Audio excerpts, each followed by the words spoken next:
Hey guys, welcome back to the channel. Okay, this is going to be another Canadian Soldier Reacts video, but today what I'm going to be doing is a little bit different. I'm going to be talking a little bit, I'm kind of going to be reacting to two different videos, but I'm going to be talking a little bit about the issue that both the Canadian and American forces have right now, and that's the problem with recruiting, and it's specifically with Gen Z.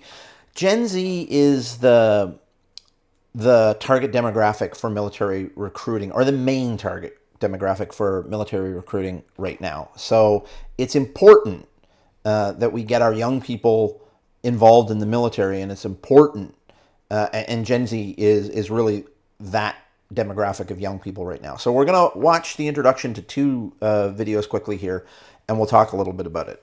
The military has a problem. It can't find enough humans. To appeal to Gen Z, the Army is pumping out TikTok-style get ready with me videos like this. I'm going to show you my daily hair and makeup routine, as well as discuss some of the updated Army grooming standards. Okay, so this may just be me as an old soldier, an old white guy. You know, you can dismiss me however you want, but I don't believe, maybe I'm wrong. Actually, no, you know what? I know that I'm right because the numbers are supporting me. This obviously isn't working. Get ready with me. Grooming standards of the military is not going to excite or interest anyone. The only thing that I can see this being useful for, to be honest, is a training video, letting people understand what is going to be expected of them in the military. That's not going to excite anyone to join. But it's hardly working. I mean, only 800 people saw that video on Go Army's YouTube channel. So this is often referred to as like a grassroots kind of a campaign. And again, doesn't work. Sometimes you'll get some sort of a runaway hit. It's, you know, going viral. But the vast majority of the time, what you really need is a marketing agency to understand what is going to move your target demographic. In this case, Gen Z. Obviously, this ain't doing it. The U.S. Army had its most difficult recruiting year since it ended the draft in 1973. The US military is even going to esports and mom influencers, trying to convince you to join. So there's nothing wrong with doing this if you have the right message. Obviously, they don't. And I think the problem is inherent to the military themselves, because as you get further and higher in military ranks, you adopt more of an attitude of, I'm right, do what I tell you, period. And when you're on the battlefield, this is completely necessary. When you're trying to convince people who you have no real control over that they should come into this environment, it's not going to work. Influencers are not telling them to go into the military. Moms, dads, uncles, coaches, pastors do not see it. If you're trying to convince these people to tell Gen Z to go to the military, you've got to give them reasons for it. And the traditional reasons of duty, honor, tradition, they're not going to cut it with these people anymore. Now, the duty part I am going to get into a little bit in a little bit. That still has to come across, but it has to come across a different way. It as a good choice. But what does all of this mean for the world's most powerful country? The military fell short of its recruitment goals by over 60,000 recruits in 2022. This is the first time the military missed its recruitment goals in more than a decade. Leaving the Army, Navy, and Air Force roughly 30,000 recruits short of their goals. And just look at these numbers. The number of people who have joined the military each year has declined by more than 20%. This is important. This has to be reversed because there are people out there, Russia, China, Iraq, many others, who right now wouldn't even dream of testing the American military. If the American military is shrinking by 20% per year, or at least the recruiting numbers are shrinking by 20% per year, I mean, eventually that's going to, well, actually not eventually, very quickly, that's going to hit our cap. And that's going to shrink our overall forces on a year-over-year basis. There will come a point where one of those people are going to say, maybe I can test them. Maybe I can take them. You know, and it'll start in little ways, but eventually we become Ukraine to Russia. You know, going to be a while. Maybe not happen in your lifetime. Maybe not happen in my lifetime. But if this trend continues, it's going to happen. And actually, that's a good segue into one of the first things that I wanted to talk about with the Gen Zs. Because the Gen Zs obviously don't understand what's in it for them, why it's good for them. And as I said before, the way that we're trying to get across right now is not working. I've seen a number of videos, TikTok videos and other things, with Gen Zs saying, you know, things like, I will never go into the military. My bestie and I will break each other's legs before I go into the military. I will spend the rest of my life in jail before I go into the military. And, you know, there's always going to be some of those. And in the end, we don't want them. But what the entire demographic has to understand is, if not you, who? Right now, with the American military sitting with the largest military in the world, and with Canada sitting as their next door neighbor, and really depending a lot on the fact that the American military is so big. Now, don't get me wrong. Canada, one of the finest fighting forces in the world for their size. Some of the best trained people in the world for their size. But the Canadian military isn't much bigger than the 60,000 that the American military missed their recruiting goals by. So the American military missed their recruiting goals by the entire Canadian Army last year. Or whatever. I think this was last year. So the Canadian Army, and when I say Army, I mean the Canadian Armed Forces, Army, Navy, and Air Force, all combined. I think there's 64,000 people in the Canadian Forces right now. So while they're an absolutely top-tier fighting force, they're also tiny. So eventually, if these militaries shrink enough, somebody's going to take us over. You know, that old TV movie, or not TV movie, the old movie Red Dawn. There, it's been remade. It was made twice. Once with Patrick Swayze and once with I think it was Chris Hemsworth actually.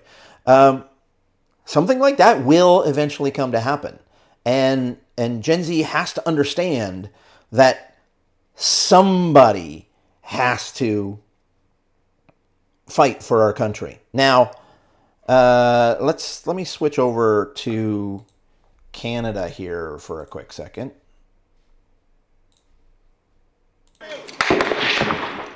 Ever since Canada's high-profile mission in Afghanistan created a surge in job applications, more people have been leaving the forces than signing up. A 2016 Auditor General's report showed numbers shrank from almost 68,000 in 2012 to 66,400 by 2016, and the decline continues. The Forces Recruiting Centre in Borden, Ontario says as of September 30th, there are fewer than 65,000 regular force members. with an attrition rate of between 7 to 8% a year. Replacing those who leave the forces with new recruits has been a losing battle. The military blames the pandemic, which made it tougher to process applications. Yeah, so honestly, that's a crock. I'm sorry. Stop making excuses. So, obviously, Canada and the United States both have this problem. What can be done about it? There are two sides to this problem. There is attracting new talent. There are two things necessary in order to attract new talent. The first is obviously, as I said before, making Gen Z understand what the consequences of not doing it are, because there are severe consequences of not being able to field a strong military. And then the second thing, though, that's even more important is to make Gen Z understand what the real tangible benefits are for them. Because right now, they're not doing it, right? The military brass, the ad campaigns that I've seen have all been about duty, valor, about honors. And that works for a military person who's been in 5, 10, 20 years, and it will work for some civilians. For the vast majority of Gen Z right now, they don't care at all. You've got to find what makes them care. Now, when we're talking about me, so I was 12 years in the infantry, and when I got out, I went back to school. I topped my class in school. I got a job from the first interview. By the way, I took upgraded computer education. I got the job from the first interview that I had after school. I became a software engineer for a small company. Within 3 months, I was the lead developer for that company. And then over the next 3 years, I climbed the ranks to software development manager and eventually ended up as director of product development. Moved on to a much larger defense contracting company. Worked for TELUS Health Solutions. TELUS is the largest telecom company in Canada, as a software development manager and acting director for a year. Then moved to Microsoft, where I was a senior program manager for 8 years. I've had tremendous success after leaving the military, and I credit every bit of my success to the things that I learned in the military. Leadership, attention to detail, initiative, creativity. All of that was taught to me in the military, and I don't think I would have gone anywhere near as far as I have if I hadn't had that military background. Now, I'm not saying that's exactly what is going to make these Gen Z people change their minds. I'm just saying that that's what worked for me, and none of it had anything to do with duty, valor, and honor. Yes, absolutely, that is important to me as ex-military, but a civilian coming in couldn't care less, or at least most of them don't. So that's the one side. We need a really good marketing campaign that's going to convince them what's in it for them to join and what the consequences are if we don't get enough. Then the opposite side of that is going to be force retention. When I was in, I saw sergeant majors getting out because of toxic leadership. Guys with 20, 30 years in getting out of the forces because of toxic leadership. Now, I'm not saying that everyone in the forces, all leaders in the forces are toxic. Far from it. In fact, the vast majority of the leaders that I worked for when I was in the forces were fantastic people. People that I admire to this day. Were they hard on me? Yes. They were very hard on me.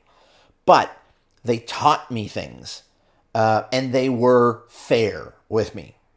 There were some, a minority, however, a far too significant minority, who were extremely toxic leaders. And as it stands right now in the forces, there's not really a good way to get rid of toxic leadership. In fact, in a lot of cases, that toxic leadership, if it's not directly encouraged, it is very much ignored. And it's really important to find a better way. I mean, I've got a couple of ideas, but I'm really not going to start giving advice to the forces on leadership.